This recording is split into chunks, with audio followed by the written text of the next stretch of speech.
I used to imagine me being 50 and like, what would I say to myself if I was 50, talking to my 28-year-old self? And so I would write letters to my future self, right, at that time. And I made guesses on what my future self would want from me.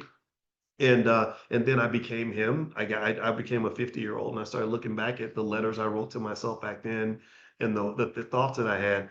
And I said, wow, you did good. You okay, you made the right decision. Because when you're young, there's so much uncertainty. You don't know what to do. You don't know what's next. And I felt a lot of that uncertainty, but it's kind of interesting because that's what investing really is. It's really you're sort of you're but sometimes we look at our future self like it's a whole different person.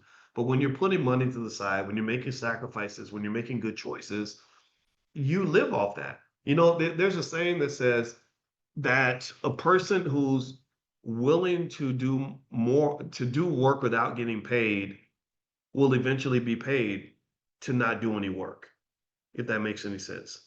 Right. So by you working more than what you're being paid, eventually you'll be paid more than what you're working, if that adds up.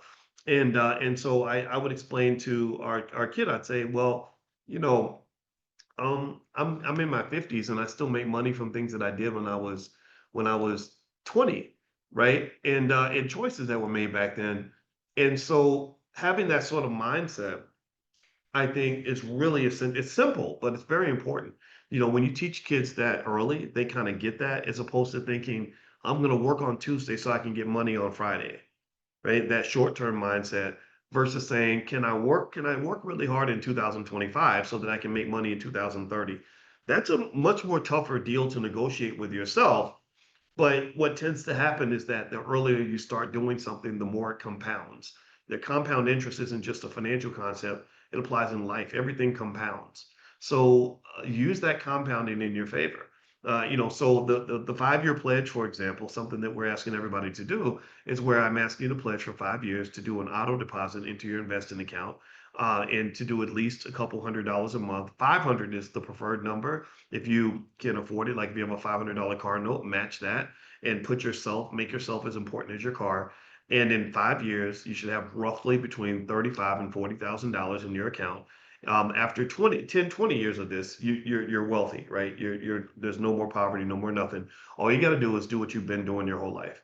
All you got to do is keep paying bills like you have been. You've always paid bills. You've always paid the landlord on time. You pay the car dealer on time. I'm asking you to pay yourself on time, because if you show up on time for yourself, then that's going to make a huge difference in your life.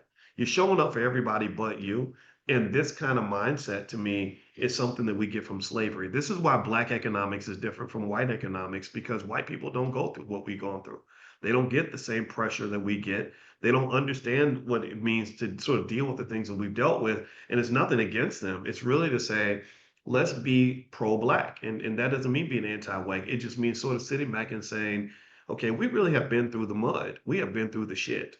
How do we take this and really, if you because really if you think about it properly, when you've been through the shit, you have an opportunity to become the shit. And if you see Black people who've been through the shit that become the shit, you know that they wouldn't be the shit if they didn't go through the shit. If you understand what I'm saying, like if you think that I'm the shit, and I know I'm using the word shit a lot, but I'm just feeling shitty today, I guess. But if you think that I'm the shit, like, oh, now look at Dr. Boyce.